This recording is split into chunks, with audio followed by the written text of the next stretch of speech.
enslaved.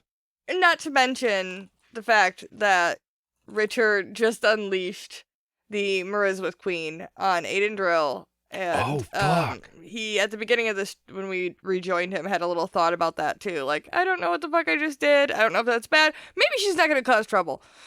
But maybe she is. He released it and then he took off. Oh my gosh, I forgot that like was a thing. It just seems so crazy. It's like, oh yeah, some bad shit happened. No, you're absolutely right.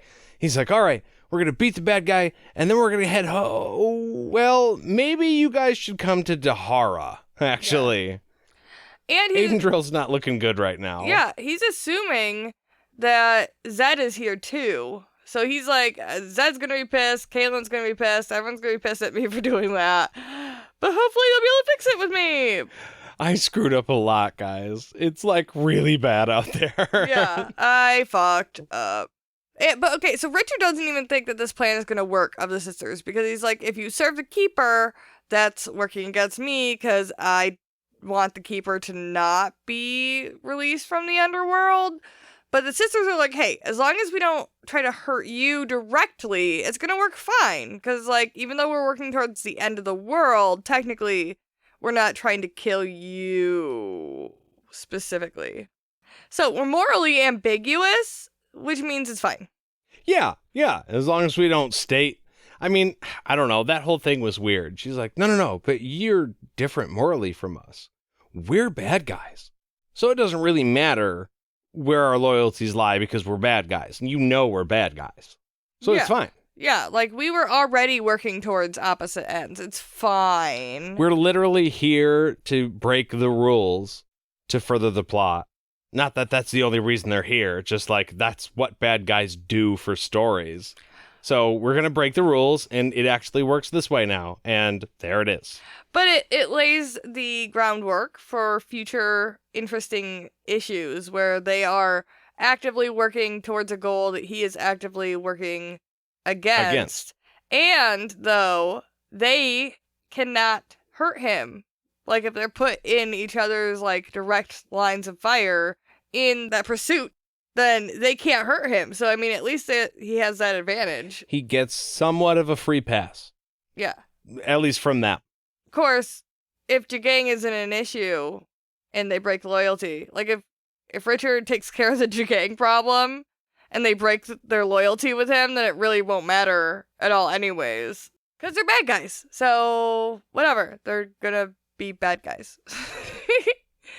But they assure him of their honesty by reminding him that if they lie to him about where Kahlan is, the bond will be broken and Jagang will have them. So, as long as Jagang is a threat here, you got us, okay? Yeah, and I mean, you really don't want to take too long to decide on this shit either because he is on his way. At some point, it doesn't matter if this is our intention or not, he's going to be here and you won't be able to escape because he's here. Yeah. Well, plus, I mean, I just feel like there's a lot of moving pieces right now, so let's, like, all not take a lot of time to do anything, okay? Like, we really all have to keep on our games. Let's keep it moving.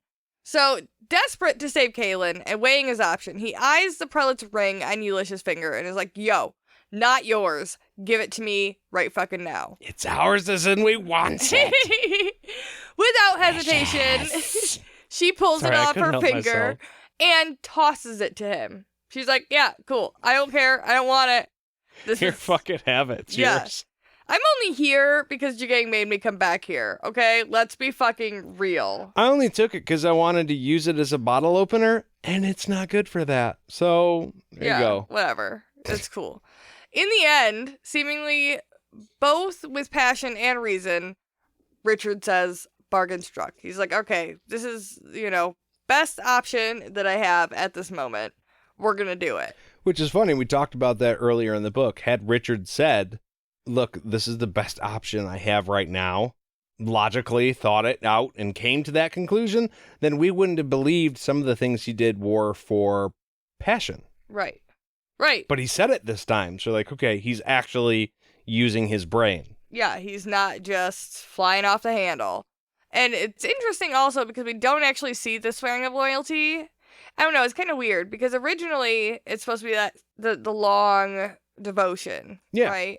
But like Verna's been tapping people all night and just being like, say you like Richard. Say you like Richard. That's why I say you put like power Richard. of conversion, because she's like, and you, like the guy touching the foreheads on TV. And she's like, you believe, and you believe. Yeah, they're like, yeah, Richard's cool. And they're like, we're good. So, but apparently not. I think maybe that's why, because I'm assuming that he made them. Maybe he just did it because he was like, I just want to see you on your knees, like groveling to me, because this is the only satisfaction I'm going to get really out of this, other than saving my girlfriend or whatever.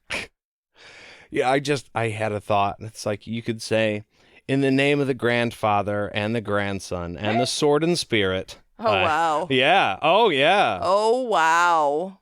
I pronounce the... whatever. A Rawlinite. A Rawlinite. Yeah. We'll okay. So we'll work on the silence was palpable there. After Richard leaves to go find Kahlan, the sisters are enjoying a moment of relief. They're like, cool, we're gonna be able to sleep tonight. It's gonna be great. Our lips don't hurt anymore from those rusty rings. And Captain Blake walks in. Like a big ol' asshole. He tells them he just made port with him and the crew off the Lady Cepha. They're hanging out. They're looking for some company. More specifically, lady company. Even more specifically, lady company they can do whatever the fuck they want with. And this time, they ain't holding back. Yeah. He comes in and says, who was it? Was it Tovey? I think so. Who says, hopefully you guys are going to be a little more gentle this time. And he's like, oh no, we're going to be complete dicks. Whatever we did last time, like we literally left here regretting we didn't do more. So now we're here to do more. You guys are gross. It's going to be just awful. Yeah. Terrible, terrible fucking people, which makes this part way better. Like, we know the Sisters of the Dark aren't good. Okay, we're not friendly with them, but they've also gone through some shit now.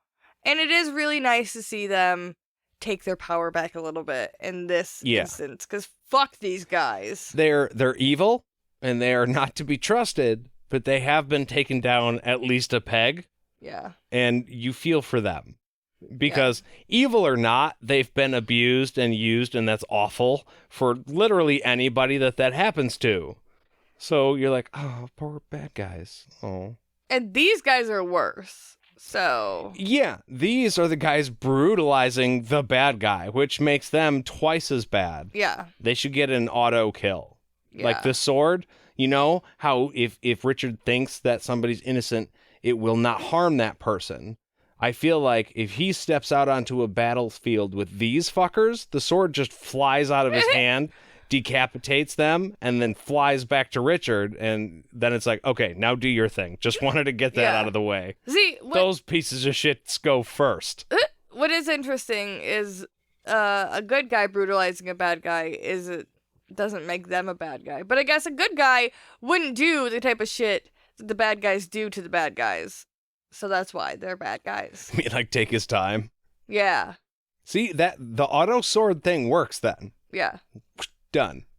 Heads off, probably from a neck to an armpit and feeling. Yeah. Would be a good slide down moment. Yeah.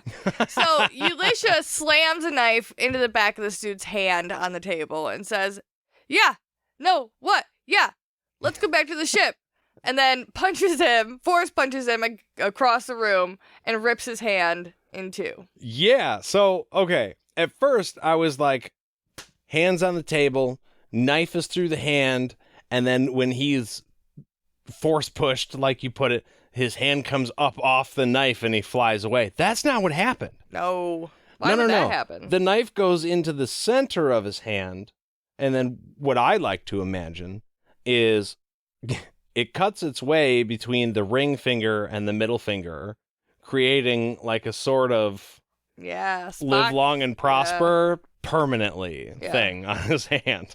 Don't worry, though. He's not going to have that for very long, because they're all going to go back to Lady Cepha and have some more fun, so I don't think he's going to have to live with that for very long. Well, they're going back to the ship for a good time with some pretty ladies, and I don't understand how this couldn't be prosperous or give him long life. Oh, well. Seems like he's got it made in the shade. Gravy train, biscuit wheels. Yeah, well, and French toast sales. Oh, I'm hungry now. Damn it. I would be very interested to see if we see what happens with the crew, because I have a feeling it's not going to be that pleasant. Most likely not.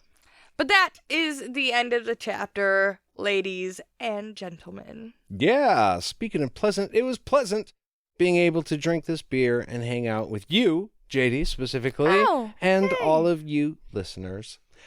If you wanted to let us know what you thought about this episode, you can shoot an email to podcastatt@gmail.com. You can find us on all the socials at podcastatt or Patreon, also at podcastatt.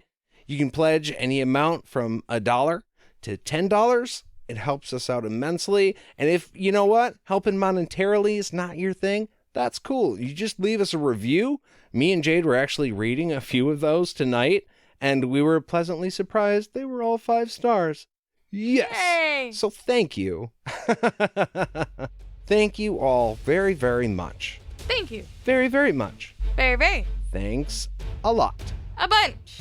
All the bunches. Mm-hmm. In fact, yes. I feel like that was very clearly put.